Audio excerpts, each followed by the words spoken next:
పిలుచుటకు ఎందరో వేచియున్నను, నశింపని నీ పిలుపు నన్ను కాపాడెను.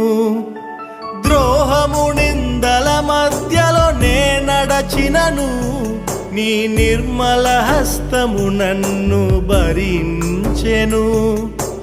యజమానుడా నా యజమానుడా, నన్ను పిలచిన యజమానుడా, యజమానుడా నా యజమానుడా, నన్ను నడిపించే యజమానుడా.